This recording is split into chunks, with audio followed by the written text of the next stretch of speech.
অধিকাংশ ঐতিহাসিকের মতে ইমাম শাফি রহমতুল্লাহ বংশসূত্রে কোরাইশি ছিলেন। ইমাম বুখারী রহমতুল্লাহ আর তারিখুল কবির গ্রন্থে ইমাম শাফির প্রসঙ্গ আলোচনা করতে গিয়ে তাকে আশ-শাফি আল কোরাইশি বলে উল্লেখ করেছেন। এই মহান ইমামের বংশধারা আবু মানাফ পর্যন্ত গিয়ে প্রিয় নবী হজরত মুহাম্মদ মুস্তাফা সাল্লাল্লাহু আলাইহি সাল্লামের বংশধারার সঙ্গে মিলিত হয়েছে। ইমাম শাফি রহমতুল্লাহর পরিবার ছিল অত্যন্ত দরিদ্র। শৈশবেই তিনি পিতাকে হারান। তার মা ইয়াতিম সন্তানের ভবিষ্যৎ নিয়ে ভীষণ চিন্তিত হয়ে পড়েন এবং তাকে নিয়ে মক্কায় তার পিতৃপুরুষদের কাছে চলে আসেন। ইমাম শাফির জন্ম সংক্রান্ত সকল বর্ণনা একত্র করলে প্রতীয়মান হয় যে তিনি আসকালানের গাজায় জন্মগ্রহণ করেন। 2 বছর বয়সে তার মা তাকে নিয়ে হিজাজের ইয়ামানে চলে যান। ইমাম শাফি তার মাতুলালয়ে বড় হতে থাকেন। দেখতে দেখতে 10টি বছর অতিক্রান্ত হয়ে যায়। তার মা তখন আশঙ্কা করেন যে পিতৃপুরুষদের থেকে দূরে থাকলে তার ছেলে বংশীয় মর্যাদা ও শ্রেষ্ঠত্ব ধরে রাখতে পারবে না। তাই তিনি তাকে নিয়ে মক্কায় চলে আসেন। ইমাম শাফি রহমতুল্লাহ ইসলামের প্রাণকেন্দ্র এবং ওহী ও নবুয়াতের উৎসভূমি মক্কায় বেড়ে ওঠেন। আর মক্কার সবচেয়ে গুরুত্বপূর্ণ স্থান হল মসজিদুল হারাম।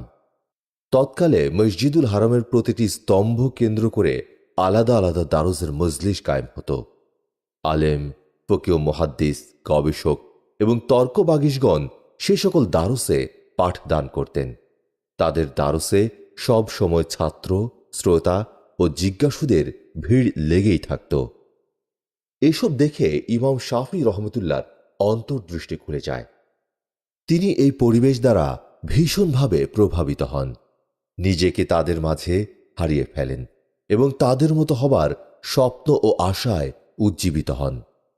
তার এই স্বপ্ন ও উজ্জীবন অস্বাভাবিক কোনো ঘটনা ছিল না, কারণ তিনি কুরাইশ বংশে জন্মগ্রহণ করেন। আর এই বংশকে মহান আল্লাহ পার্থিব সম্মান, নববী মর্যাদা ও ইলমি নেতৃত্বের সর্বোচ্চ আসনে অধিষ্ঠিত করেছিলেন। তার এই ভাবান্তর কাজে লাগানোর জন্য তার বুদ্ধিমতী মা তাকে একজন দরদী শিক্ষকের হাতে তুলে দিতে মন স্থির করলেন। কিন্তু তিনি তখন এতটাই আর্থিক অনটনে ছিলেন যে শিক্ষককে বেতন দেওয়ার মতো সামর্থ্য তার ছিল না। ইমাম শাফি রহমতুল্লাহ পরিণত বয়সে এসে শৈশবের এই দৈন্যদশার বর্ণনা দিতে গিয়ে বলেন, আমি ইয়াতিম ছিলাম। আমার মায়ের এতটুকু সামর্থ্য ছিল না তিনি মাইনে হিসেবে শিক্ষকের হাতে 2 পয়সা তুলে দেবেন। ফলে শিক্ষক এই শর্তে আমাকে পড়াতে রাজি হন যে তার অনুপস্থিতিতে আমি তার স্থলাভিষিক্ত হয়ে দারুসে পঠিত অংশটি উপস্থিত ছাত্রদের দ্বিতীয়বার পড়ে শোনাব। দ্বিতীয় স্তরে এসে তিনি মসজিদে যাতায়াত শুরু করেন। মসজিদে যে সকল আলেম ওলামারা দারস দিতেন তিনি তাদের সান্নিধ্যে লেগে থাকতেন। তাদের দারস অত্যন্ত মনোযোগ সহকারে শ্রবণ করতেন। খুব সহজেই দারসের সমস্ত পড়া মুখস্থ করে নিতেন। আর্থিক অসচ্ছলতা ও অভাব অনটন কখনোই তার শিক্ষার পথে অন্তরায় হতে পারেনি। তার শিক্ষা জীবনে এমন কঠিন মুহূর্তও এসেছে যখন তার কাছে কালি ও কাগজ কেনার পয়সাও ছিল না। তবুও তিনি থেমে যাননি। গাছের বাকল, পশুর চামড়া ও পরিত্যক্ত হাড় কুড়িয়ে এনে সেগুলো তো দারুসের গুরুত্বপূর্ণ পাঠ ও আলোচনা লিখে রাখতেন। শিক্ষা জীবনের এই কঠিন দিনগুলোর বর্ণনা দিতে গিয়ে তিনি বলেন, আমি তখন দারসগাহ থেকে বের হয়ে গাছের কাণ্ড, মাটির চারা, পশুর চামড়া ও উটের হাড় সংগ্রহ করতে চলে যেতাম। এরপর সেগুলো ধুয়ে মুছে প্রস্তুত করে হাদিস ও দারুসের গুরুত্বপূর্ণ আলোচনা তাতে লিখে রাখতাম। কখনো আবার দারুস থেকে বের হয়ে সোজা দপ্তরিদের কাছে চলে যেতাম। তাদের ব্যবহৃত ও পরিত্যক্ত কাগজগুলো চাইতাম। এরপর সেখান থেকে ভালো কাগজ বের করে হাদিস ও গুরুত্বপূর্ণ নোট সেখানে টুকে রাখতাম। আমার মায়ের বড় বড় কয়েকটি কলস ছিল। আমি গাছের কাণ্ড, মাটির চারা ও পশুর চামড়ায় হাদিস লিখে সেগুলো ওই কলসে ভরে রাখতাম। এই সীমাহীন অভাব অনটন দেখে এক নিকটাত্মীয় তাকে পড়াশোনা ত্যাগ করে অর্থ উপার্জনের পরামর্শ দেন। পরিণত বয়সে এসে তিনি তখনকার প্রতিক্রিয়া বর্ণনা করতে গিয়ে বলেন, আমি যখন মক্কায় আসি তখন আমার বয়স প্রায় 10 বছর। মক্কায় এসেই আমি পড়াশোনা নিয়ে ব্যস্ত হয়ে পড়ি। তখন জনৈক আত্মীয় আমাকে বলেন, পড়াশোনা বাদ দিয়ে উপার্জন করা শুরু করো। প্রত্যুত্তরে আমি তাকে বলি, আমার সুখ, তৃপ্তি ও সচ্ছলতা কেবলই জ্ঞান অর্জনে, আর বলার অপেক্ষা রাখে না যে এই জ্ঞান অর্জনের কারণেই আমি আজকের শাফি হতে পেরেছি। মুসআব ইবনু আবদুল্লাহ জুবাইরি রহমতুল্লাহ আলাইহি বলেন, ইমাম শাফি ফিকহ ও হাদিস চর্চায় আত্মনিয়োগের কারণ এই যে একদিন তিনি বাহনে করে কোথাও যাচ্ছিলেন। সহযাত্রী হিসেবে তার পেছনে ছিল ওবাই এর একজন লোক। পথিমধ্যে ইমাম শাফি একটি কবিতা আবৃত্তি করতে শুরু করলে সাথের লোকটি পেছন থেকে ছড়ি দিয়ে মৃদু আঘাত করে বলেন, আপনার মতো মনীষীদের জন্য কাব্যচর্চা বড্ড বেশি বেমানান। ফিকহ অর্জনে আত্মনিয়োগ করুন।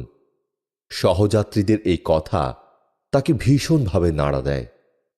এরপর তিনি মুসলিম ইবনু খালিদ আজ-জানজির সান্নিধ্যে গমন করেন। মুসলিম ইবনু খালিদ আজ-জানজির মক্কার মুফতি ছিলেন। তার সান্নিধ্যে জ্ঞান চর্চা শেষ করার পর তিনি ইমাম মালিকের সাহচর্য গ্রহণ করেন। ইমাম শাফি বলেন, আমি 7 বছর বয়সে কোরআন হিফজ সম্পন্ন করি। 10 বছর বয়সে মুয়াত্তা মালিক মুখস্থ করি। এরপর টানা 20 বছর আরবের বিভিন্ন স্থান ও গোত্রে ঘুরে বেড়াই। তাদের থেকে ভাষা ও সাহিত্যের জ্ঞান অর্জন করি। অর্থ বুঝে বুঝে কোরআনের হিফজ করি। ফলে হিফজ শেষ করার পর দেখা যায় যে কোরআনের মাত্র 2টি শব্দ ব্যতীত সমস্ত শব্দের অর্থ আমি জানি। সেই 2টি শব্দের একটি হচ্ছে দ্য শাহা। তবে সবচেয়ে বড় সত্য এটাই যে তিনি কিশোর বয়সেই বিজ্ঞ ফকিহ, বিদগ্ধ মুফাসসির এবং বিশিষ্ট ভাষাবিদ হিসেবে সুখ্যাতি ও গ্রহণযোগ্যতা লাভ করেন। বিষয়টি এতদূর পর্যন্ত গড়ায় যে বিখ্যাত আলেম ও হাদিস বিশারদ সুফিয়ান ইবনু ইয়াইনার কাছে কেউ কোনো তাফসির বা ফাতোয়া জানতে চাইলে তিনি শাফিকে দেখিয়ে বলতেন, ওকে জিজ্ঞাসা করো, সমাধান পেয়ে যাবে। ইমাম শাফির প্রথম ওস্তাদ মক্কার প্রধান মুফতি মুসলিম ইবনু খালিদ আজ-জানজি তাকে 15 বছর বয়সে ফাতোয়া প্রদানের অনুমতি দেন এবং বলেন, হে আবু আবদুল্লাহ, তুমি ফাতোয়া প্রদানের যোগ্যতা অর্জন করে ফেলেছ, সুতরাং এখন থেকে তুমি ফাতোয়া দেবে। যাই হোক, ইমাম শাফি রহমতুল্লাহ শিক্ষা জীবনের দ্বিতীয় স্তরে এসে মক্কার বিশিষ্ট মুহাদ্দিস সুফিয়ান ইবনু ইয়াইনার এবং প্রধান মুফতি মুসলিম ইবনু খালিদ আজ-জানজির কাছ থেকে হাদিস ও ফিকহের বিশেষ পাঠ গ্রহণ করেন। এছাড়াও তিনি সাইদ ইবনু সালিম, দাউদ ইবনু আব্দুর রহমান আত্তার, আব্দুল মাজিদ ইবনু আব্দুল আজিজ সহ আরও অনেকের কাছ থেকে হাদিস গ্রহণ, শ্রবণ ও লিপিবদ্ধ করেন। এভাবে তিনি মক্কার বিখ্যাত শাইখদের থেকে হাদিস, ফিকহ, উসুলে ফিকহ এবং তৎসংশ্লিষ্ট অন্যান্য বিষয় ও প্রমাণাদি রপ্ত করেন। একবার বিশর আল মারিসি হজের সফর থেকে ফিরলে তার এক অনুসারী তাকে জিজ্ঞেস করেন, এবারের সফরে কি আপনি মক্কার বিশেষ কারো সাক্ষাৎ পেয়েছেন? উত্তরে তিনি বলেন, এবার সেখানে আমি এক মহান ব্যক্তিত্বর সন্ধান পেয়েছি। তিনি যদি তোমাদের মতাদর্শের অনুসারী হন তবে কেউ তোমাদের পরাজিত করতে পারবে না, আর যদি আমাদের বিরোধিতায় নামেন তবে কেউ তোমাদের পরাজয় ঠেকাতে পারবে না। কাজেই সর্বদা চোখ কান খোলা রেখো, আর মনে রেখো সেই মহান ব্যক্তি হলেন মোহাম্মদ ইবনুল ইদ্রিস আশ-শাফি। ইমাম শাফি পল্লী এলাকায় গিয়ে শুধু ভাষা সাহিত্যই নয়, বরং তাদের অন্যান্য গুণ ও বৈশিষ্ট্যও নিজের মধ্যে ধারণ করেন। তার মধ্যে উল্লেখযোগ্য হল তীর নিক্ষেপ। তীর নিক্ষেপে তিনি বিশেষ দক্ষতা অর্জন করেন। শুধু তাই নয়, একসময় তিনি সেরা তীরন্দাজ হিসেবে ব্যাপক প্রসিদ্ধি লাভ করেন। তিনি 10টি তীর নিক্ষেপ করলে 10টি তীরই লক্ষ্য ভেদ করত। আমর ইবনু সাওয়াদ রহমতুল্লাহ বলেন, ইমাম শাফি আমাকে বলেছেন, আমি 2টো বিষয়ে খুবই আগ্রহী ছিলাম, 1 জ্ঞান অর্জন, 2 তীর নিক্ষেপ। ইমাম শাফি রহমতুল্লাহ আলাইহে বেদুইনদের কাছ থেকে অশ্বারোহণ শেখেন। শুধু তাই নয়, এক সময় তিনি অপ্রতিদ্বন্দ্বী অশ্বারোহী হিসেবে গড়ে ওঠেন। রাবি হবন সুলাইমান বলেন, শাফি ছিলেন সবচেয়ে সাহসী যোদ্ধা ও অপ্রতিদ্বন্দ্বী অশ্বারোহী। তার ঘোড়ার লাগামের প্রয়োজন হতো না।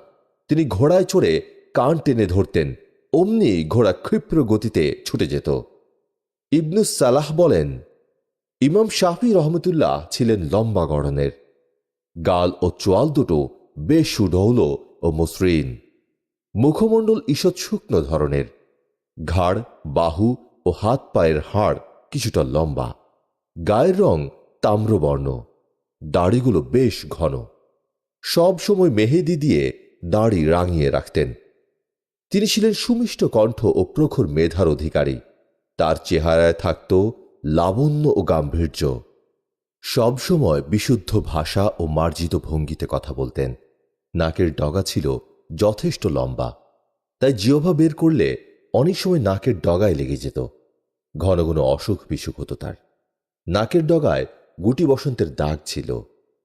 তার অধরের নিম্নাংশে হালকা পশম দেখা যেত। দুপাশের ভ্রু পরস্পর থেকে কিছুটা দূরে অবস্থান করত।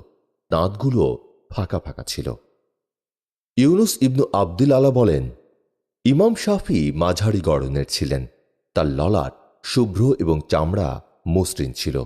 রং তামাটে বর্ণ, আর চোয়াল ছিল হালকা। তার বিবাহের দিনক্ষণ সম্পর্কে তেমন কিছু জানা যায় না, তবে এতটুকু প্রায় নিশ্চিত যে তিনি ইমাম মালিক রহমতুল্লাহর কাছ থেকে ফিরে আসার পর বিবাহ করেছিলেন এবং হামদাহ নামে তার একজন স্ত্রী ছিল। সবার ঐক্যমতে তার দুটি পুত্র সন্তান ছিল। প্রথম পুত্রের নাম আবু উসমান মুহাম্মদ। একবার ইমাম শাফিকে জিজ্ঞাসা করা হয়, আবু উসমানের নাম কি? তিনি বলেন, আমার সবচেয়ে প্রিয় নাম মুহাম্মদ, এ নামেই তার নাম রেখেছি। দ্বিতীয় পুত্রের নামও মুহাম্মদ, তবে তার উপনাম আবুল হাসান। ইমাম শাফির দাসী দানানির গর্ভে এই পুত্রের জন্ম হয়।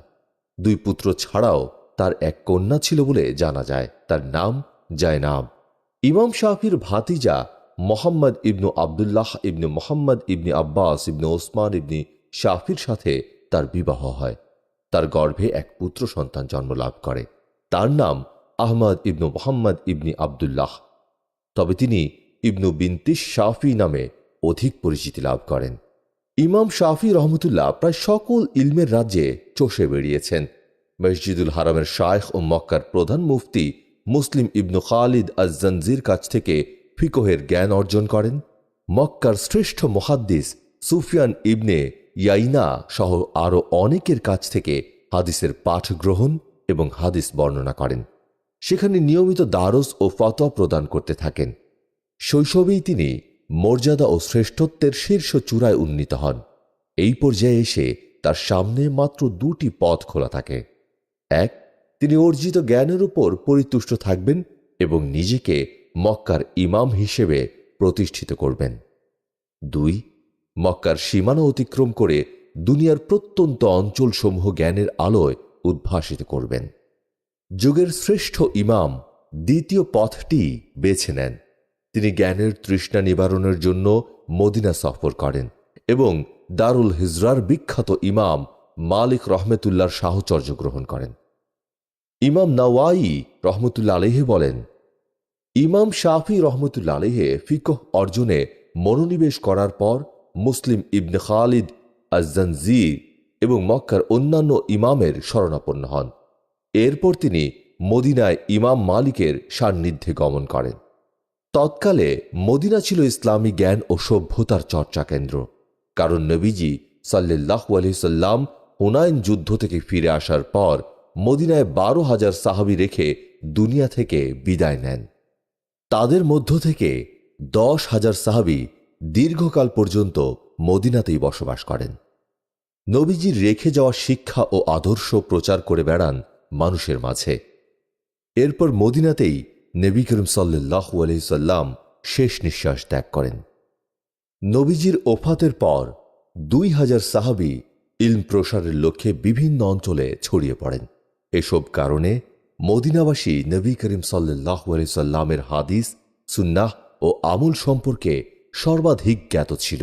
আর এদিকটায় লক্ষ্য করেই ইমাম মালিক রহমতুল্লাহর ওস্তাদ রবিয়াতুর রায় বলতেন, একজন থেকে একজনের সূত্রে বর্ণিত হাদিসের চেয়ে হাজার জন থেকে হাজার জনের সূত্রে বর্ণিত হাদিস আমার কাছে অধিক প্রিয়। কারণ একজন থেকে একজনের সূত্রে বর্ণিত হাদিস নির্বিবাদে গৃহীত হতে থাকলে তোমরা সঠিক সুন্নাহ থেকে বিচ্যুত হতে পারো। মোট কথা, আল্লাহর রসুলের সুন্নাহ ও সাহাবিদের কর্মপন্থা সম্পর্কে সম্যক অবগতির কারণে মদিনার আলেমদের কদর ছিল সবচেয়ে বেশি। তারা ছিলেন জ্ঞানের ময়দানে নির্ভরতার শীর্ষে। পৃথিবীর সকল প্রান্তের ছাত্ররা তাদের কাছে ভিড় জমাত। তাদের দারুসে ছাত্রদের ঢল নামত। এক কথায়, তৎকালে মদিনা ছিল বিশ্বের সমস্ত আলেম, ফকিহ ও মুহাদ্দিসদের আশা, ভরসা ও জ্ঞান সাধনার প্রাণকেন্দ্র। ইমাম শাফি সেই কেন্দ্রের দিকেই ধাবিত হন। ইমাম শাফির মদিনা সফরের বর্ণনা খুবই চমকপ্রদ, বিস্ময়কর ও শিক্ষণীয়। এ প্রসঙ্গে ইমাম শাফি রহমতুল্লাহ আলাইহি বলেন, আমি মক্কা থেকে বের হয়ে পল্লী এলাকার হুজাইল গোত্রে অবস্থান শুরু করি তাদের কাছ থেকে ভাষা, সাহিত্য ও বাচনভঙ্গি শিখতে। তারা ছিল আরবের সবচেয়ে বিশুদ্ধ ভাষী। আমি তাদের মাঝে দীর্ঘ 17 বছর অবস্থান করি। এই সময়ে আমি তাদের সঙ্গে ছায়ার মতো লেগে থাকি। তারা যেখানে যায় আমিও সেখানে যাই। তারা যেখানে যাত্রা বিরতি করে আমিও সেখানে যাত্রা বিরতি করি। এরপর মক্কায় ফিরে আসি। মক্কায় ফিরে এসে কাব্যচর্চা শুরু করি। পাশাপাশি সাহিত্য, ইতিহাস ও যুদ্ধ বিগ্রহের কাহিনী মুখস্থ করতে থাকি। এরই মাঝে একদিন আমার চাচার বংশের এক ভদ্রলোকের সাথে আমার দেখা হয়। তিনি আমাকে লক্ষ্য করে বলেন, আবু আবদুল্লাহ, এই ভেবে আমার খুব কষ্ট হচ্ছে যে তুমি ভাষা, সাহিত্য ও অলঙ্কার শাস্ত্রে রীতিমতো ব্যুৎপত্তি অর্জন করছ, কিন্তু ফিকহ শাস্ত্রের প্রতি মোটেই দৃষ্টি দিচ্ছ না। অথচ ফিকহ চর্চা করলে তুমি যুগ শ্রেষ্ঠ আলিম হতে পারতে। আমি তাকে জিজ্ঞেস করি, ফিকহের জন্য আমি কার শরণাপন্ন হতে পারি?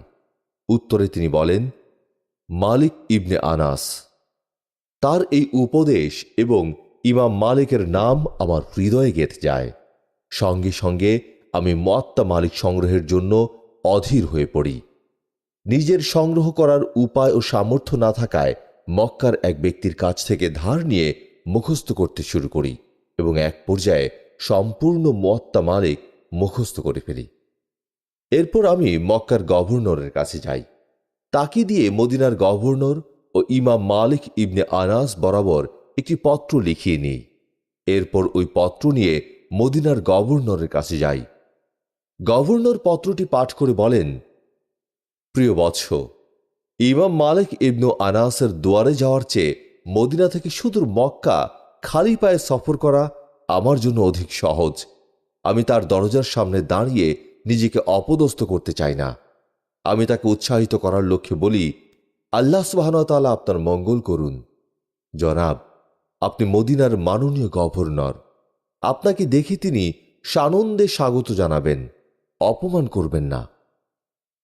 গভর্নর আমার কথা ফেলতে পারেননি। আমরা আসরের সময় ইমাম মালিকের বাড়িতে গিয়ে পৌঁছাই। দরজায় কড়া নাড়তেই কৃষ্ণবর্ণের এক দাসী বেরিয়ে আসে। গভর্নর তাকে বলেন, তোমার মালিককে বলো আমি দরজায় দাঁড়িয়ে আছি। দাসী ভেতরে প্রবেশ করে। অনেকক্ষণ পর বেরিয়ে এসে বলে, আমার মালিক আপনাকে সালাম জানিয়েছেন আর বলেছেন বিশেষ কোনো প্রশ্ন থাকলে লিখে জানাতে। তিনি পত্রের মাধ্যমে উত্তর দেবেন। আর হাদিস শোনার উদ্দেশ্যে এসে থাকলে তিনি যেদিন হাদিসের দারস দেন সেদিন দারসে উপস্থিত হবেন। গভর্নর দাসীকে বললেন, গিয়ে বলো মক্কার গভর্নর গুরুত্বপূর্ণ একটি কাজে পত্র পাঠিয়েছেন। আমি সেই পত্রের বাহক মাত্র। দাসী আবার ভেতরে প্রবেশ করে। কিছুক্ষণ পর একটি চেয়ার নিয়ে বেরিয়ে আসে। এর কিছুক্ষণ পর ইমাম মালিক বাইরে আসেন। তিনি ছিলেন বেশ গুরুগম্ভীর ও শান্ত স্বভাবের মানুষ। দীর্ঘ কায়া বিশিষ্ট, লম্বা ও সুন্দর শস্ত্রমণ্ডিত, সবুজ রঙের চাদর গায়ে জড়ানো। বাইরে এসে তিনি দাসীর পাতা চেয়ারে বসলেন। গভর্নর তার হাতে পত্রটি তুলে দেন। তিনি পত্রটি হাতে নিয়ে পড়া শুরু করলেন। পত্রে লেখা ছিল, সালামবাদ, নিবেদন এই যে পত্রে যার ব্যাপারে সুপারিশ করা হচ্ছে তিনি অত্যন্ত সম্ভাবনাময় আলেম, সুতরাং আমি আশা করব আপনি তাকে হাদিস ও ফিকহের দ্বারস দেবেন এবং তাকে গড়ে তুলবেন। এ কথা পড়া মাত্রই ইমাম মালিক পত্রটি ছুঁড়ে ফেলেন এবং বলেন, সুবহানাল্লাহ, আল্লাহর রসুলের শিখিয়ে যাওয়া এলম কি এতই সস্তা হয়ে গেছে যে চিঠির মাধ্যমে এর আদান প্রদান করতে হবে? তার এই গোস্বা ও অসন্তোষ দেখে গভর্নর একেবারে ঘাবড়ে যান, ভয়ে জড়সড় হয়ে নিশ্চুপ বসে থাকেন। তখন আমি কিছুটা সাহস সঞ্চয় করে তার সামনে হাঁটু গেড়ে বসি এবং বিনয়ের সঙ্গে নিবেদন করি, আল্লাহ আপনার কল্যাণ করুন। পত্রে আমার ব্যাপারেই লেখা হয়েছে। এরপর আমি সব ঘটনা খুলে বলি। আমার কথা শুনে তিনি দীর্ঘক্ষণ আমার দিকে তাকিয়ে থাকেন। তার সীমাহীন অভিজ্ঞতা ও অন্তর্দৃষ্টি দিয়ে কিছু বোঝার চেষ্টা করেন। এরপর বলেন, তোমার নাম কি? মুহাম্মদ। মুহাম্মদ, সবসময় আল্লাহকে ভয় করবে, পাপ কাজ থেকে দূরে থাকবে, তবে তুমি লক্ষ্যে পৌঁছতে পারবে। ঠিক আছে, তাহলে আগামীকাল থেকে দারসে এসো। পরদিন সকালে আমি তার দারসে উপস্থিত হই। কিতাব হাতে নিয়ে মুখস্থ হাদিস শোনাতে থাকি। হাদিস শোনানোর সময় তার গাম্ভীর্য দেখে একটু পরপর থেমে যাচ্ছিলাম। তিনি তখন অভয় দিয়ে বলেছিলেন, বেশ, আরেকটু পড়ো। আমার বিশুদ্ধ পাঠ হয়তো তার ভালো লেগেছিল, তাই অল্প কিছুদিনের মধ্যেই আমি সম্পূর্ণ মুয়াত্তা তাকে শোনাতে সক্ষম হই। এরপরও আমি তার মৃত্যুর আগ পর্যন্ত মদিনায় অবস্থান করি। উল্লেখ্য যে ইমাম শাফি যখন ইমাম মালিকের কাছে যান তখন তার বয়স ছিল সর্বোচ্চ 16 বছর। আব্দুর রহমান ইবনে মাহদি বলেন, আমি ইমাম মালিককে বলতে শুনেছি, তিনি বলেন, আমার সান্নিধ্য গ্রহণ করেছে এমন কোরাইশীদের মধ্যে এই তরুণ ছিল সর্বাধিক বোধ ও স্মৃতিশক্তির অধিকারী। আমি তার সমকক্ষ কাউকে দেখিনি। ইমাম মালিক আরও বলেন, সফলতা যদি স্বপ্রণোদিত হয়ে কাউকে আলিঙ্গন করে তবে সে হচ্ছে কিশোর শাফি। কিশোর শাফি যখন জ্ঞান পিপাসা নিবারণ করার লক্ষ্যে মদিনায় ইমাম মালিকের নিকট পৌঁছেন তখনও অভাব অনটন ও দুঃখ দারিদ্র্য তাকে তাড়া করে বেড়াচ্ছিল। কিন্তু জ্ঞান অর্জনের পথে এই দুঃখ দারিদ্র্য কখনো তার সামনে বাধা হয়ে দাঁড়াতে পারেনি। পেটের ক্ষুধা ও বৈষয়িক চাহিদা সব সময়ই তার জ্ঞানের ক্ষুধা ও আত্মিক চাহিদার কাছে হার মেনেছে। তিনি মক্কা ও মদিনার গভর্নর এবং তার প্রিয় শায়েখ মুসলিম ইবনু খালিদ আজ-জানজির লিখিত পত্র ও সুপারিশ নিয়ে ইমাম মালিকের সান্নিধ্যে গমন করেছেন। দায়িত্বশীলদের প্রশংসা ও শাফির বুদ্ধিমত্তায় মুগ্ধ হয়ে ইমাম মালিক তাকে ছাত্র হিসেবে গ্রহণ করেছেন। ইমাম শাফি রহমতুল্লাহ মদিনায় অবস্থানকালেও মাঝে মধ্যে মক্কায় আসতেন, কারণ মক্কা ছিল তার পিতৃভূমি। তাছাড়া তার বুদ্ধিমতী মা এবং প্রাথমিক জীবনের শিক্ষকগণ মক্কায় থাকতেন। তিনি সুযোগ পেলেই তাদের সঙ্গে দেখা করতেন, দোয়া নিতেন। তারা তার জন্য প্রাণ ভরে দোয়া করতেন। সেই সাথে বিভিন্ন বিষয়ে পরামর্শ ও দিক নির্দেশনাও দিতেন। তিনি তাদের কারো অনুগ্রহের কথাই বিস্তৃত হননি। মক্কায় থাকাকালে এক আত্মীয় তাকে লেখাপড়ার ন্যূনতম খরচ দিতেন, কিন্তু মদিনায় যাওয়ার পরে তিনি এই খরচ দেয়া বন্ধ করে দেন। একবার ইমাম শাফি মক্কায় এসে ওই আত্মীয়র সঙ্গে দেখা করেন। তখন আত্মীয় তাকে এই বলে ফিরিয়ে দেন যে, তুমি মক্কার মাযহাব ত্যাগ করে ইমাম মালিকের মতাদর্শ গ্রহণ করেছ, সুতরাং এখন থেকে তোমাকে কোনো প্রকার অর্থ সাহায্য দেয়া হবে না। এ প্রসঙ্গে ইমাম শাফি বলেন, তখন আমি মুসাব জুবাইরের কাছে গিয়ে বলি, জনাব, আমার এক আত্মীয় লেখাপড়ার খরচ বাবদ আমাকে সামান্য আর্থিক সাহায্য করতেন, কিন্তু এখন সেটাও বন্ধ করে দিয়েছেন। আমি প্রচণ্ড অভাব ও অর্থ কষ্টে ভুগছি। আপনি যদি তাকে একটু অনুরোধ করতেন। আমার কথায় তিনি ওই আত্মীয়র সঙ্গে আমার ব্যাপারে কথা বলেন, কিন্তু আত্মীয় তাকে এই বলে ফিরিয়ে দেন যে, তুমি আমার কাছে এমন এক ব্যক্তির ব্যাপারে সুপারিশ নিয়ে এসেছ যে আমাদের ত্যাগ করে অন্যদের কাছে চলে গেছে, সুতরাং তার ব্যাপারে কারো সুপারিশই গ্রহণযোগ্য নয়। অগত্যা মুসাব নিজেই তখন আমাকে 100 দিনার দেন। এই ঘটনার পর ইমাম শাফি আরেকবার মক্কায় আসেন। ঘটনাক্রমে ইয়ামানের গভর্নরও সে সময় মক্কা পরিদর্শনে আসেন। তখন এক কোরাইশি যুবক গভর্নরের কাছে এই মর্মে আবেদন করেন যে তিনি যেন ইমাম শাফিকে সঙ্গে করে ইয়ামেন নিয়ে যান এবং সেখানে তার আয় রোজগারের একটা ব্যবস্থা করে দেন। মদিনার ফিকহের ক্ষেত্রে সর্বশ্রেষ্ঠ আলেম ছিলেন ইমাম মালিক রহমতুল্লাহ। ইমাম শাফি তার কাছে গিয়ে ইলম অর্জন করেন। অন্যদিকে ইরাকের ফিকহের ক্ষেত্রে সর্বশ্রেষ্ঠ আলেম ছিলেন ইমাম আবু হানিফা রহমতুল্লাহ। ইমাম শাফি তার প্রথম সারির ছাত্র ইমাম মোহাম্মদ ইবনুল হাসান আশ-শাইবানির কাছে ইলম শিক্ষা করেছেন। ফলে এই দুই ধারার ফিকহের সমন্বয়ে ফিকহের মৌলিক ও স্বতন্ত্র নীতিমালা প্রণয়ন তার পক্ষে তুলনামূলক সহজ হয়। এ সফরে তিনি ইরাকে কতদিন অবস্থান করেন সে ব্যাপারে কারো থেকে সুস্পষ্ট কোনো বর্ণনা পাওয়া যায় না, তবে এতটুকু বোঝা যায় তিনি সেখানে দীর্ঘ সময় অবস্থান করেন। কারণ ইমাম মোহাম্মদ ইবনুল হাসান আশ-শাইবানির গ্রন্থসমূহ শ্রবণ করা, সেগুলোর অনুলিপি তৈরি করা, সেখানকার আলেম, ফকিহ ও মুহাদ্দিসদের সাথে আলোচনা পর্যালোচনা করা এবং বিভিন্ন শায়েখের ছাত্রত্ব গ্রহণ করার জন্য দীর্ঘ সময়ের প্রয়োজন। তিনি হয়তো 189 হিজরিতে মোহাম্মদ ইবনুল হাসানের মৃত্যুর আগ পর্যন্ত সেখানে অবস্থান করেন। এরপর মক্কায় ফিরে আসেন। মক্কায় একথা প্রসিদ্ধ ছিল যে ইমাম শাফি 4 জন বিশিষ্ট আলেমের কাছে ইবনু জুরাইজের গ্রন্থগুলো অধ্যয়ন করেছেন। তারা হলেন মুসলিম ইবনু খালিদ, সাইদ ইবনু সালিম, আব্দুল মজিদ ইবনু আব্দুল আজিজ ইবনিল আবি রাওয়াদ এবং আবদুল্লাহ ইবনু হারিস মখজুমি। এদের বাইরে তিনি ইমাম মালিক ও ইমাম মোহাম্মদ ইবনুল হাসান রহমতুল্লাহর কাছ থেকেও ফিকহের জ্ঞান অর্জন করেন। তাদের সান্নিধ্যে থেকে নিজেকে সমৃদ্ধ করেন। এভাবে তার মধ্যে হাদিস ও কিয়াস ভিত্তিক জ্ঞানের অনন্য সমাবেশ ঘটে। তিনি এই দ্বিমুখী জ্ঞানের মাঝে সমন্বয় করে ফিকহের মূলনীতি ও নিয়মকানুন প্রণয়ন করেন। তার মূলনীতি ও নিয়মকানুন পক্ষ বিপক্ষের সবাই মেনে নেয়। জগৎ জুড়ে তার সুনাম সুখ্যাতি ছড়িয়ে পড়ে। এভাবে তিনি ইজতিহাদের যোগ্যতা ও স্বীকৃতি লাভ করেন। ফিকহের স্বতন্ত্র মূলনীতি প্রণয়ন করেন। এরপর মসজিদুল হারামে দারুস দেয়া শুরু করেন। তার দারুসে অনেক জ্ঞানী গুণী ও বিশিষ্টজনও অংশগ্রহণ করতেন এবং তার ফিকহ ও হাদিস ভিত্তিক আলোচনায় যার পণ্যায় মুগ্ধ হতেন। অনেক বড় বড় আলেম তাদের বক্তব্যে ইমাম শাফির প্রতি নিজেদের এই মুগ্ধতার কথা ব্যক্ত করেছেন। একবার হয়েছে কি, ইমাম আহমদ ইবনে হাম্বল হজের উদ্দেশ্যে মক্কায় এসেছেন। মসজিদুল হারাম ঘুরে ঘুরে দেখছেন। সেখানে তখন অনেক বড় বড় আলেম দারুস দিচ্ছিলেন।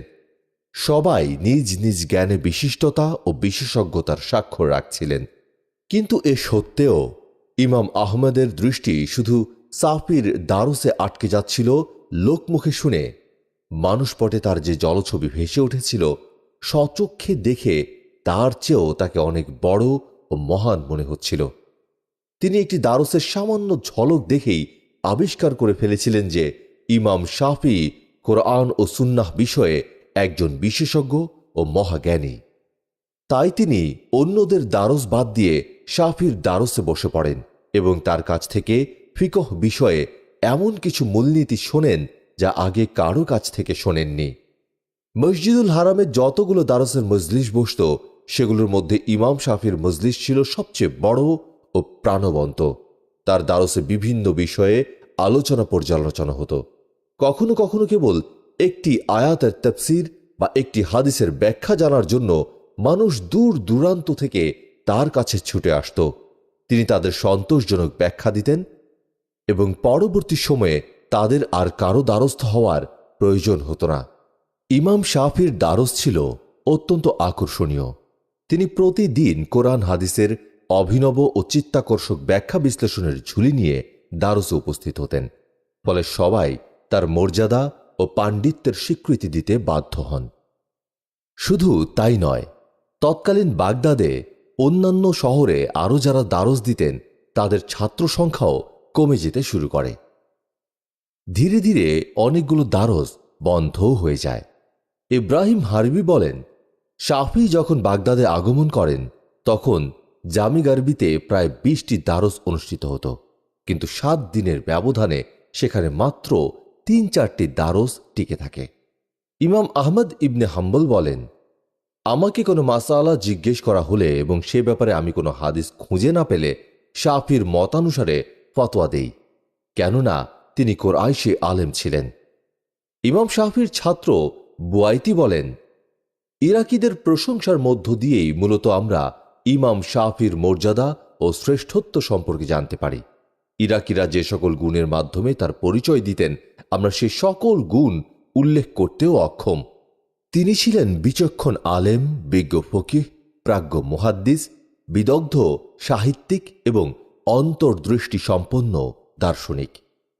বিজ্ঞজনেরা তার সম্পর্কে বলতেন, আমরা তার মতো কাউকে দেখিনি। হোসাইন ইবনু আলী কারাবিসি বলেন, আমি 80টি রাত ইমাম শাফির সঙ্গে থেকেছি। তিনি প্রতি রাতের 1/3 সময় জুড়ে নফল সালাত পড়তেন। প্রতি রাকাতে দীর্ঘ কেরাত পড়তেন, তবে 50 আয়াতের বেশি পড়তেন না কখনো।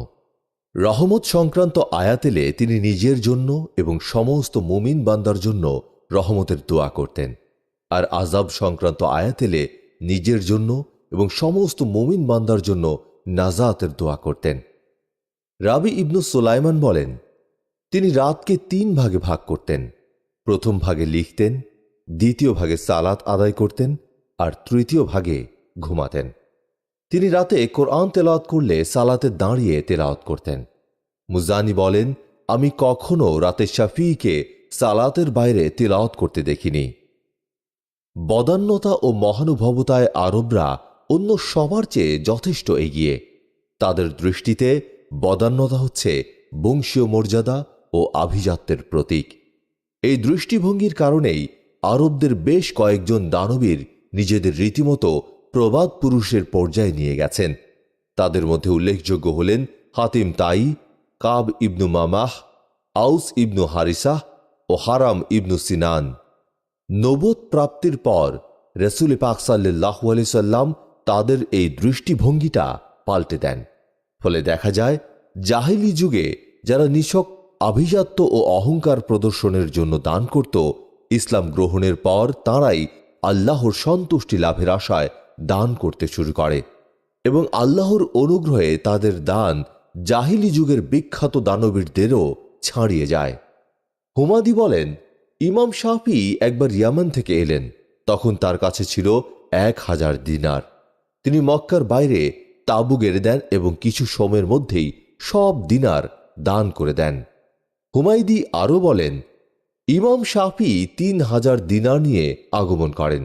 তার ভাতিজা এবং আরও কিছু লোক তার সাথে দেখা করতে এলে তিনি সব দিনার তাঁদের মাঝে বিলিয়ে দেন, নিজের জন্য একটি দিনারও রাখেননি। জুবাইর ইবনু সুলাইমান কুরাইশি বলেন, শাফি বলেছেন, একবার হুরসামাহ এসে আমাকে বলেন, আমিরুল মুমিনিন আপনাকে সালাম জানিয়েছেন এবং আপনার জন্য 5000 দিনার পাঠিয়েছেন। এর পরের ঘটনা বর্ণনা করতে গিয়ে জুবাইর ইবনু সুলাইমান কুরাইশি বলেন, ইমাম শাফি 5000 দিনার পাওয়ার পর চুল কাটা বাবদ নাপিতকে দেন 50 দিনার। এরপর দিনারের থলে খুলে সামনে যাকে পান তাকেই দান করতে থাকেন। যেসব কুরাইশি সেখানে উপস্থিত ছিলেন তাদের সবাইকে দান করেন। মক্কার পরিচিত অপরিচিত সবাইকে দান করেন।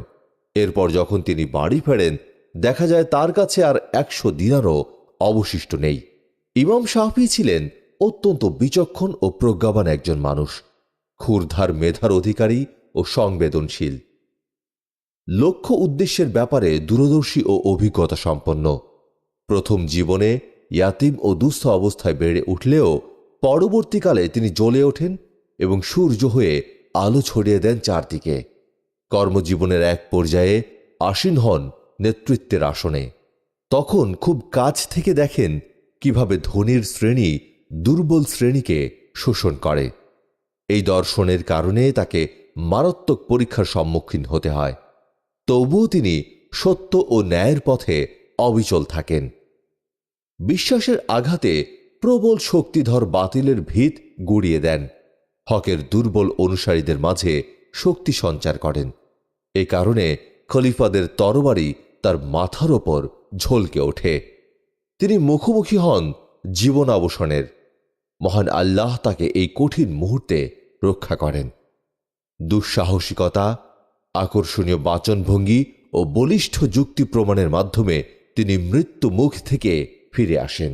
ইমাম শাফি রহমতুল্লাহ আরবের বিভিন্ন মরুপল্লীতে ভ্রমণ করেছেন।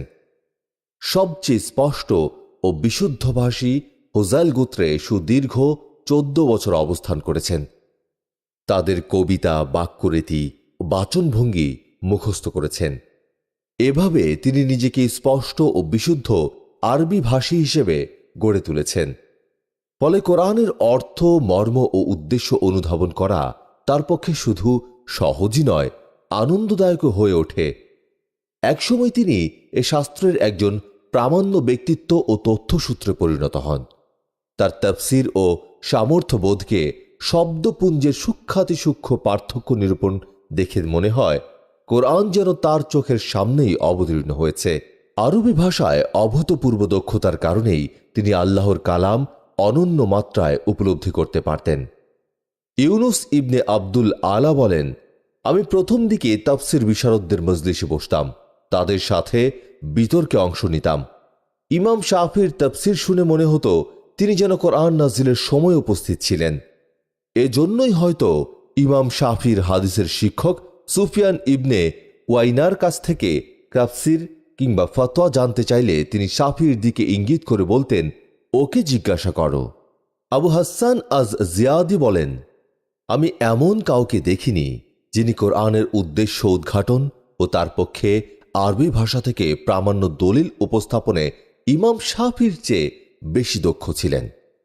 ইমাম শাফি রহমতুল্লাহ আলাইহির পঠিত কেরাত ছিল ইবনু কাসিরের সূত্রে বর্ণিত কেরাত। তিনি এই কেরাত শেখেন মক্কার কারি ইসমাইল ইবনে আবদুল্লাহ ইবনে কুস্তুনতিন থেকে। মোহাম্মদ ইবনু আবদুল্লাহ ইবনে আব্দুল হাকাম বর্ণনা করেন, ইমাম শাফি আমাদের জানিয়েছেন মক্কার কারি ইসমাইল ইবনে আবদুল্লাহ ইবনে কুস্তুনতিন তাকে বলেছেন, আমি কেরাত শিখি সুবল ইবনু আব্বাদ থেকে।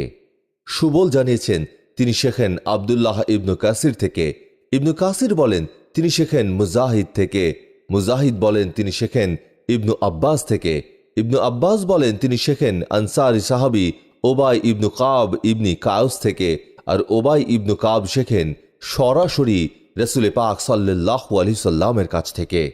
10 বছর বয়সেই ইমাম শাফি মক্কার প্রখ্যাত মুহাদ্দিস শাইখুল হারাম ইমাম সুফিয়ান ইবনু ওয়াইনার হাদিসের দারসে উপস্থিত হন। এরপর মুয়াত্তা মালিক মুখস্থ করেন। অধিকাংশের বর্ণনা মতে মাত্র 13 বছর বয়সে তিনি মুয়াত্তা মালিক মুখস্থ করে ইমাম মালিকের নিকট সফর করেন। ইমাম মালিকের ওফাতের আগ পর্যন্ত তার সান্নিধ্যে থেকে হাদিস চর্চা করেন। ইমাম মালিক ও অন্যান্য মুহাদ্দিসের কাছ থেকে হাদিস লেখেন। সাহাবীদের অসংখ্য রায় ও ফতোয়া মুখস্থ করেন। এভাবে তিনি মাদানী ফিকহের ওপর বিশেষ পারদর্শিতা অর্জন করেন। ইমাম হাজার আসকালানি বলেন, ইমাম শাফি অসংখ্য হাদিস মুখস্থ করেন, কিন্তু তার হাদিস শিক্ষার দ্বারা অন্যান্য মুহাদ্দিসের মতো ছিল না। তিনি অধিক শিক্ষক ও অগণিত সনদের প্রতি বিশেষ গুরুত্ব দিতেন না, কারণ তার চর্চা, ব্যস্ততা ও গবেষণার বিষয় ছিল ফিকহ। ফলে তিনি হাদিস ভিত্তিক ফিকহি মাসআলা উদ্ভাবনের সর্বোচ্চ সফলতা অর্জন করেন। মুজানি বলেন, আমি ইমাম শাফিকে বলতে শুনেছি, মাত্র একটি হাদিসের জন্য আমি রাতের পর রাত এবং দিনের পর দিন সফর করেছি। নিছক সংখ্যা বৃদ্ধির জন্য তিনি বাছ বিচারহীনভাবে হাদিস সংগ্রহ করতেন না। ইমাম আহমেদ ইবনে হাম্বল বলেন, ইমাম শাফি আমাকে বলেছেন, কোনো বিশুদ্ধ হাদিসের সন্ধান পেলে আমাকে জানাবেন, আমি সে হাদিস সংগ্রহের জন্য সেখানে সফর করব। বর্ণনাকারী হিজাজি, ইরাকি, সিরীয় বা মিশরি যেই হোক না কেন, আমি সেখানে সফর করতে প্রস্তুত। হাদিসের সর্বাধিক বিশুদ্ধ সনদ কোনটি তা নিয়ে মুহাদ্দিসদের মাঝে বিস্তর মতপার্থক্য থাকলেও ইমাম বুখারী বলেন, সর্বাধিক বিশুদ্ধ সনদ হচ্ছে ইমাম মালিক নাফি থেকে, নাফি ইবনু উমার থেকে। এরপর তিনি বলেন, এই সনদের সাথে ইমাম শাফিকে যুক্ত করা উচিত, কেননা ইমাম মালিক থেকে যারা হাদিস গ্রহণ করেছেন তাদের মধ্যে তিনি ছিলেন সবচেয়ে বিশ্বস্ত ও মর্যাদাবান। তাই বলতে বাধা নেই, সর্বাধিক বিশুদ্ধ সনদ হচ্ছে ইমাম সাফি ইমাম মালিক থেকে, ইমাম মালিক নাফি থেকে, নাফি ইবনু উমার থেকে। পরবর্তী যুগের মুহাদ্দিসগণ এই সনদে ইমাম আহমদ ইবনু হাম্বলকে যুক্ত করেন এবং বলেন, সর্বাধিক বিশুদ্ধ সনদ হচ্ছে ইমাম আহমদ ইবনে হাম্বল ইমাম শাফি থেকে, ইমাম সাফি ইমাম মালিক থেকে, ইমাম মালিক নাফি থেকে, নাফি ইবনু ওমর থেকে। সাফি রহমতুল্লাহ মিশরে অবস্থানকালে অশ্বরোগে আক্রান্ত হন। অনবরত রক্তক্ষরণের কারণে ভীষণ দুর্বল হয়ে পড়েন। এই রোগের জন্য তিনি বাহ্যত পাইন গাছকে দায়ী করেন। পাইন হল ঔষধি গুণসম্পন্ন বিশেষ প্রজাতির গাছ। এই গাছ তিনি স্মরণশক্তি বৃদ্ধির জন্য ব্যবহার করতেন। ইমাম শাফি বলেন, আমি স্মরণশক্তি বৃদ্ধির জন্য পাইন গাছ ব্যবহার করতাম। এর ফলে বছরে একবার আমার রক্তক্ষরণ হতো। এই অসুস্থতার কারণে তিনি অবর্ণনীয় কষ্ট ভোগ করেন। রক্তক্ষরণের কারণে শারীরিকভাবে ভীষণ দুর্বল হয়ে পড়েন। তবে আশ্চর্যের বিষয়, এই অসুস্থতা নিয়েই তিনি দীর্ঘ 4 বছর মিশরে অবস্থান করেন। দিন রাত ফিকহি গবেষণা চালিয়ে যান, দারস তাদরিসে সময় পার করেন, ফিকহি আলোচনায় অংশ নেন এবং গবেষণামূলক অধ্যয়ন অব্যাহত রাখেন। শুধু তাই নয়, মিশরে অবস্থানকালীন এই গবেষণা ছিল পূর্বের গবেষণা থেকে সম্পূর্ণ ভিন্ন এবং মানে ও পরিমাণে অতুলনীয়। তার এই সাধনা ও অধ্যবসায় দেখে মনে হয় অধ্যয়ন ও ইলমি গবেষণাই ছিল তার রোগের একমাত্র প্রতিষেধক। কোনো কোনো বর্ণনায় তার মৃত্যুর কারণ হিসেবে বিরোধী পক্ষ থেকে শারীরিক আক্রমণের শিকার হওয়ার কথা পাওয়া যায়। তবে ইমাম ইবনে হাজার আসকালানি সহ অনেকেই এই কারণকে অনির্ভরযোগ্য ও ভিত্তিহীন বলে আখ্যায়িত করেছেন। ইমাম শাফির মৃত্যুর কারণ যাই হোক না কেন, তিনি দীর্ঘদিন অসুস্থতা ও রোগ যন্ত্রণা ভোগ করেন। তার এই অসুস্থতার একেবারে শেষ সময়ে মুজানি তাকে জিজ্ঞেস করেন, শায়েখ, কেমন অনুভব করছেন? উত্তরে তিনি বলেন, আমি দুনিয়া থেকে যাত্রা করতে চলেছি, বন্ধু বান্ধবদের বিদায় জানাতে চলেছি, মৃত্যুর পেয়ালায় চুমুক দিতে যাচ্ছি। অচিরেই আল্লাহর সাথে আমার সাক্ষাৎ ঘটবে। জানি না আমার রূহকে জান্নাতে অভ্যর্থনা জানানো হবে নাকি জাহান্নামে ছেড়ে দেয়া হবে। মুজানির সাথে কথোপকথন শেষ হলে ইউনুস ইবনু আব্দুল আলা প্রবেশ করেন। ইমাম শাফি তাকে বলেন, আমাকে সূরা আলে ইমরানের 120 আয়াতের পর থেকে তেলাওয়াত করে শোনাও। অনুচ্চ আওয়াজে এবং কোমল সুরে তেলাওয়াত করবে। ইউনুস বলেন, তেলাওয়াত শেষ করে যখন আমি উঠে যাব তখন তিনি বলেন, আমাকে ভুলে যেও না, আমি অন্তিম মুহূর্তের কষ্টে আছি। হারমালাহ বলেন, অন্তিম মুহূর্তে ইমাম শাফি আমাকে বলেন, তুমি আবিদ ইদ্রিসের কাছে গিয়ে বলো তিনি যেন আমার জন্য আল্লাহর কাছে দোয়া করেন। রাবি ইবনু সুলাইমান বলেন, মাগরিবের সময় ইমাম শাফির চাচাতো ভাই তাকে বলেন, আপনি থাকুন, আমরা সালাত আদায় করে আসি। তিনি বলেন, তোমরা আরেকটু বসো, আমার মৃত্যুর মুহূর্ত ঘনিয়ে এসেছে। তার অনুরোধ সত্ত্বেও আমরা দ্রুত সালাত আদায় করে আসি এবং তাকে জিজ্ঞেস করি, আপনি কি সালাত আদায় করেছেন? উত্তরে তিনি বলেন, হ্যাঁ। এরপর তিনি একটু পানি চান। তখন শীতকাল ছিল বিধায় তার চাচাতো ভাই বলেন, গরম পানি মিশিয়ে দিও। ইমাম শাফি বলেন, একটু ফলের রসও দিও। দীর্ঘ রোগ যন্ত্রণা সয়ে এশার সালাতের পর তিনি ইহজগৎ ত্যাগ করেন। প্রসিদ্ধ মতানুসারে তিনি 54 বছর বয়সে 204 হিজরির রজব মাসের শেষ দিন জুমার রাতে মৃত্যুবরণ করেন। রাবি ইবনু সুলাইমান বলেন, আমরা জুমার দিন তার দাফন কর্ম সম্পন্ন করি। তাকে দাফন করা হয় বনু জোহরার কবরস্থানে। ইমাম শাফির কবরটি মিশরে অবস্থিত। এখন পর্যন্ত প্রতিটি যুগে প্রজন্ম পরম্পরায় এই কবরের সত্যতার ব্যাপারে সকলেই নিশ্চিত। ইমাম নাওয়াই রহমতুল্লাহ আলাইহি বলেন, ইমাম শাফির কবর মিশরে অবস্থিত। অত্যন্ত শ্রদ্ধা ও সম্মানের সাথে এখনও তার কবর সেখানে বিদ্যমান রয়েছে। আল মাকরিজি তার রচিত আল খুতাদ গ্রন্থে ইমাম শাফির কবর স্থানান্তর নিয়ে অত্যন্ত বিস্ময়কর একটি ঘটনা উল্লেখ করেন। ঘটনাটি আপনাদের জন্য হুবহু তুলে ধরছি। সুলতান আলব আর সালানের উজির নিজামুল মুলক আল আবি আল হাসান যখন 474 হিজরিতে বাগদাদের মাদ্রাসায় নিজামিয়া প্রতিষ্ঠা করেন, তখন তিনি সংকল্প করেন ইমাম শাফির মৃতদেহ মিশরের কবরস্থান থেকে বাগদাদে তার প্রতিষ্ঠিত মাদ্রাসায় স্থানান্তরিত করবেন। সে লক্ষ্যে তিনি মিশরীয় ফাতিমি খলিফা মুস্তানাদির বিল্লাহ উজির ও সেনাপ্রধান বদর আল জামালিকে চিঠি লিখে তার মতামত জানতে চান। সেই সাথে খলিফার কাছে মহামূল্যবান উপহার উপঢৌকন প্রেরণ করেন। চিঠি পেয়ে সেনাপ্রধান সালতানাতের গণ্যমান্য ব্যক্তিবর্গ ও আলেমদের নিয়ে ইমাম শাফির মাকবারায় যান। খবর পেয়ে উৎসুক জনতাও সেখানে ভিড় জমায়। প্রশাসনের লোকজন প্রিয় ইমামের কবর খোঁড়া শুরু করলে তাদের মনে গভীর ভালোবাসা জেগে ওঠে। তারা ভীষণ কষ্ট পায়। তাদের এই কষ্ট ও ভালোবাসা বিস্ফোরিত হয়ে বিদ্রোহের রূপ ধারণ করে। তারা প্রশাসনের লোকদের ওপর ইটপাটকেল ছুটতে শুরু করে। সেনাপ্রধান কোনো মতে তাদের শান্ত করেন এবং উদ্ভূত পরিস্থিতির কথা জানিয়ে খলিফার নিকট দূত পাঠান। খলিফা কবর খননের কাজ অব্যাহত রাখার নির্দেশ দিয়ে চিঠি প্রেরণ করেন। কবরের কাছে জড়ো হওয়া সাধারণ লোকজনকে খলিফার আদেশ পড়ে শোনানো হয়। অনেকেই তখন স্বেচ্ছায় সরে যায়। এরপরও যারা থাকে তাদের হটিয়ে দেওয়া হয়, কিন্তু শেষ পর্যন্ত কবর খুঁড়ে মরদেহ বের করা তাদের পক্ষে সম্ভব হয়নি। কারণ কবর খুঁড়ে ভেতরে প্রবেশ করতেই এক ধরনের সুবাস তাদের বিমোহিত করে ফেলে। উপস্থিত সবাই জ্ঞান হারিয়ে ফেলে। কিছুক্ষণ পর জ্ঞান ফিরে এলে তারা কবর স্থানান্তরের চেষ্টা ত্যাগ করে। কৃতকর্মের জন্য আল্লাহর কাছে ক্ষমা চায় এবং কবরটি পূর্বের অবস্থায় রেখে ফিরে যায়।